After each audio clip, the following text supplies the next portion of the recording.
मगर मरने से यदि नरक में जाता है प्राणी तो मैं मगर मरूंगा। अनाउंसमेंट करवा दी परमात्मा ने कि भी इस दिन मैं मगर मरूंगा, और उसके लिए प्रस्थान कर दिया। 120 वर्ष की आयु थी परमात्मा की उस समय, 120 वर्ष। और 120 वर्ष की आयु में 200 किलोमीटर पैदल चल कर गए। तो कहने का भाव ये है, हर एक बात से पता चलेगा वो क्या थे।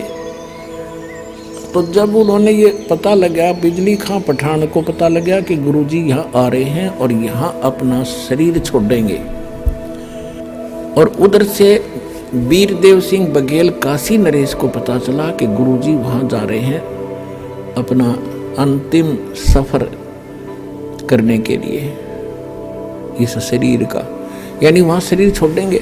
तो वीरदेव सिंह बघेल ने काशी के नरेश, वो हिंदू था, और बिजली खां पठान जो है वो मुसलमान था।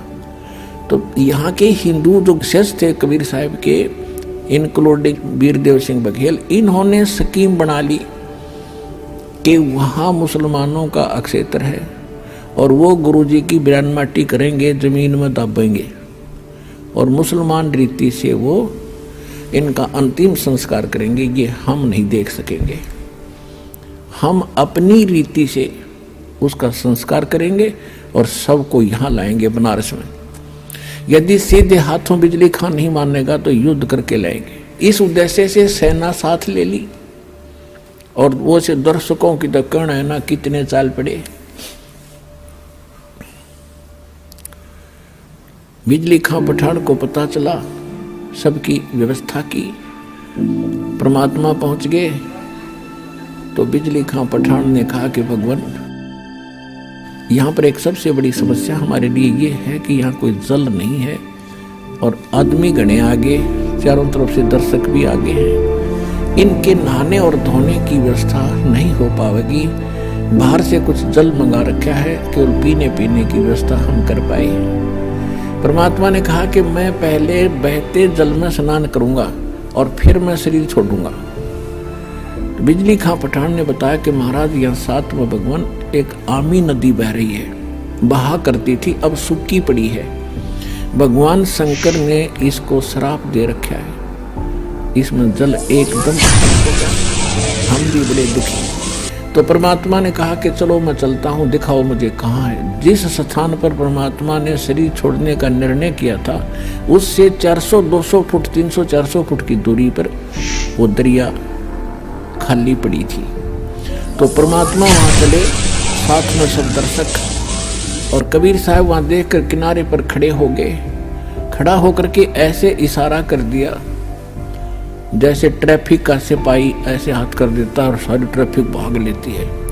परमात्मा ने ऐसे इशारा किया था, और काफी दूरी पर उस दरिया में एक ऐसा धमाका हुआ जैसे पत्थर फटा हो, कोई बम फटा हो, और एकदम पानी का फव्वारा निकला और पूरी दरिया भर के और बहने लगी। ऐसा निर्मल जल सतलोक से भेजा भगवान ने। वो तो बहाना था, खुड़के दुड़के जाते। तो फिर सब ने स्नान किया और नहाए धोए।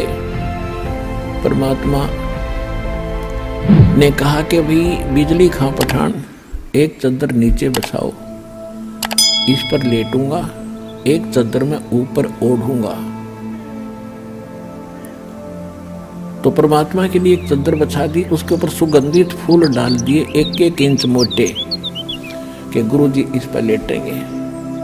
तब परमेश्वर ने पूछा कि बिजली खां पठान, कि बिजली खां पठान मुसलमान भी अपनी सेना लाकर खड़ी कर रहने 100 फुट की दूरी पे, और वीरदेव सिंह बघेल काशी का हिंदू राजा, वो भी 100 फुट दूसरी साइड में पूरी सेना की सतर्क खड़ी, अपने हथियार में जकड़े हुए, और दर्शक बीच में बैठे। परमात्मा ने पूछा, दोनों बिजली खां पठान और वीरदेव सिंह बघेल सामने खड़े आपस में गुरुजी के पास में। परमात्मा ने उनकी तरफ नजर करके कहा कि भाई, ये सेना किस लिए लाए हो तुम दोनों? दोनों शर्मा के नीचे को गर्दन कर ली, बोले नहीं। तो दूसरे लोग होते हैं हिंदू मुसलमान, तो मुसलमान कहने लगे जी आपकी मृत्यु के उपरांत हम आपके सबका अंतिम संस्कार मुसलमान रीति से करेंगे, अगर ये हिंदू नहीं मानेंगे तो हम इनके साथ युद्ध करेंगे। हिंदू कहने लगे हम इनको मुसलमान रीति से ये अंतिम संस्कार आपका नहीं करने देंगे, और ये नहीं मानेंगे तो सेना इसीलिए ला रखी है कि हम युद्ध करके जबरदस्ती ले जाएंगे। पुणात्माओं, उस समय भविष्य वक्ताओं ने ये भविष्यवाणी कर रखी थी कि इस वर्ष में एक भयंकर ग्रह युद्ध छिड़ेगा और बहुत जनहानि होगी। अब परमात्मा ने वो कहर टालना था। यदि मालिक समर्थ ना होते तो लड़का मर जाते, हिंदू और मुसलमान कत्लेआम हो जाता। परमात्मा ने कहा कि खबरदार, जब तुमने जरा सा भी झगड़ा किया, जब तुमने झगड़ा किया, दोनों को 3 तलाक, हिंदू और मुसलमानों को 3 तलाक मेरा। फिर भी सुन लो, मेरे शरीर को चाहे 2 भागों में बांट लेना बेटा, तुम लड़ियो ना, मेरा काला मुंह हो जाएगा। अब वो ऊपर से तो सब हाँ भर रहे थे, अब ठीक है जी, लेकिन अंदर से ये था कि एक बार शरीर छोड़ दें गुरुजी, फिर हम आप देख लेंगे। अब वो तो अंतर्यामी थे, सारे जाने थे मैं केक को बदबरी पड़ी है। एक चद्दर नीचे बिछी थी, लेट गिरे, ऊपर ओढ़ ली। कुछ देर के, कुछ ही सेकंड के बाद परमात्मा ने ऊपर आकाश में जा रहे थे, सह शरीर जा रहे, वहां से आकाशवाणी की कि भाई उठा लो चद्दर, हटा दो पर्दा, इसमें नहीं है मुर्दा। इतनी जोर की आवाज आई, गुरुजी की आवाज, ऊपर देखा सबने कि वहां परमात्मा तो वो जा रहे हैं, वो जा रहे हैं, कितना तेज शरीर है उनका। और चद्दर उठा कर देखा, जो शरीर था उतने सुगंधित फूल बन गए उस मालिक के पूरी, वो तो मालिक लीला थी, सह शरीर चले गए। अपने आत्माओं कहा तो वह कत्लेआम होना था, और कहा वो हिंदू और मुसलमान एक दूसरे से न्यू लिपट कर रो रहे हैं, जैसे किसी की माँ मर जा और पिता मर जा इकट्ठे, दोनों ऐसे रो रहे थे बिलख बिलख के, और पछता रहे थे अपने उस अज्ञान सोच को, रो रहे थे कि हम पहचान नहीं सके तो खुद अल्लाह आए थे। रो रहे थे बुरी तरह कि हमने बहुत बुरा किया, हमने कभी सुख, अंतिम समय में भी सुख ना दिया अपने मालिक को, अंत में भी उनको इतना तंग कर दिया। तो उन्होंने, बिजली खां पठान ने कहा कि भाई एक चद्दर आप ले लो, एक हम ले लेते, आधे फूल आप ले लो, आधे हम ले लेते। बड़ी दया करी दाता ने, क्योंकि हम तो समझ के कुछ ही नादान मुसलमान और हिंदू हैं, ये बकवाद कर सकते। तो आधे आधे बांट के, वहीं पर 100 फुट का फैसला है, इधर हिंदुओं ने बना रखी है अपनी यादगार भगवान की, इधर मुसलमानों ने, वो आज भी विद्यमान है, और हम उसका चित्र भी लाए हैं, आपको दिखाते हैं। ये तो है मुसलमानों वाली यादगार। इसमें थोड़ा सा क्षेत्रामंद इसके अंदर भी जाकर आए थे, और इधर ये गेट है मुसलमानों का, और इसकी आड़ में, इस साइड में एक और गेट है, वो हिंदुओं के लिए है। और ये जो यादगार है ये हिंदुओं ने बना रखी है, और इनके बीच में ये गेट है सामूहिक आने जाने का आपस में, ये रहा। वहाँ कोई भेदभाव नहीं है, हिंदू और मुसलमानों का आपस में आज तक वहाँ का कभी कोई झगड़ा नहीं हुआ। ये यादगार आज भी विद्यमान है, उस परम पिता के सशरीर जाने की ये यादगार है, प्रत्यक्ष प्रमाण।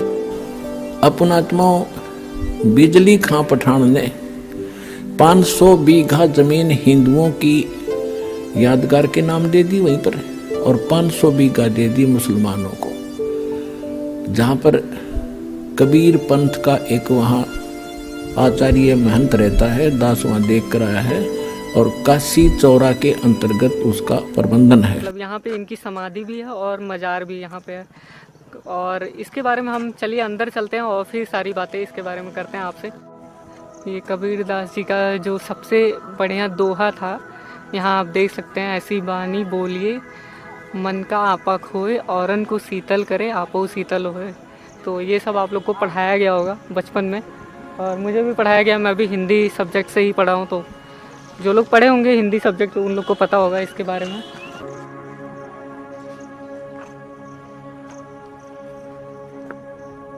तो यहाँ देख सकते हैं ये है मंदिर, बहुत खूबसूरत सा। तो अभी जो हमारे पीछे आप लोग देख रहे हैं तो ये कबीरदास जी का मज़ार है, और यहाँ बगल में देख सकते हैं आप, वहाँ समाधि है कबीरदास जी की। तो वो भी अभी आपको दिखाएंगे और बताएंगे इसके बारे में। तो पहले अभी आपको अंदर ले चलते हैं, मज़ार के अंदर, और फिर वहाँ पे ले चलते हैं।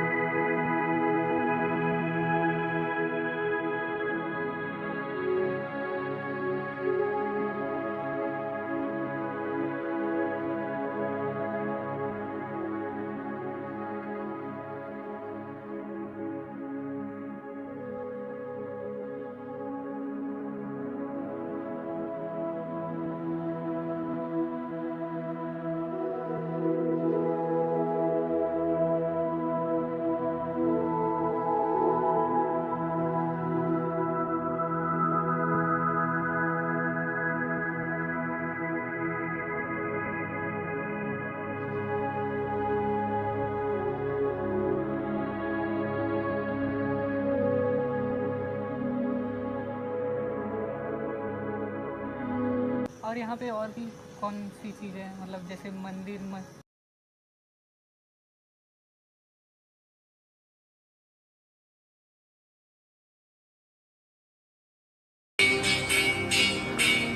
तो यहाँ पे मंदिर है, और यहाँ पे देख सकते हैं दोहे वगैरह लिखे हुए हैं कबीरदास जी के, जो उनके प्रचलित दोहे थे वो सब लिखे हुए हैं।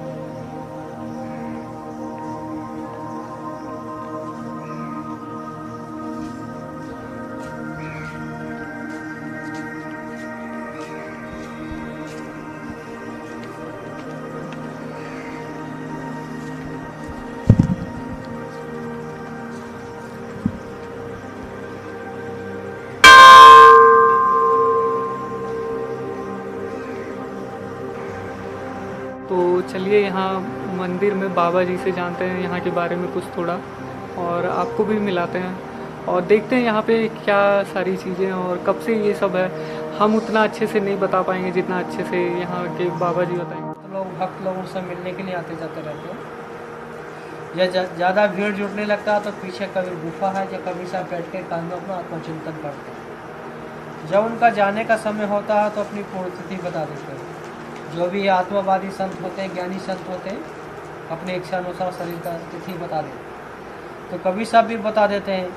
तो उस तिथि पर बनारस के राजा भी आते हैं, वीर सिंह बघेल, इस क्षेत्र के राजा बिजली खां पठान भी आते हैं, और अन्य संत लोग भक्त लोग भी उपस्थित होते हैं। तो कबीर साहब कहते हैं जब तक झोंपड़ी के अंदर से आवाज़ आता रहे, जब तक झोंपड़ी नहीं खोल कर देखना, आवाज़ आना बंद हो जाए तो झोंपड़ी खोल कर अपना देख लेना। ऐसे ही होता है, दोनों लोग अपना शांत अवस्था में बैठ जाते हैं।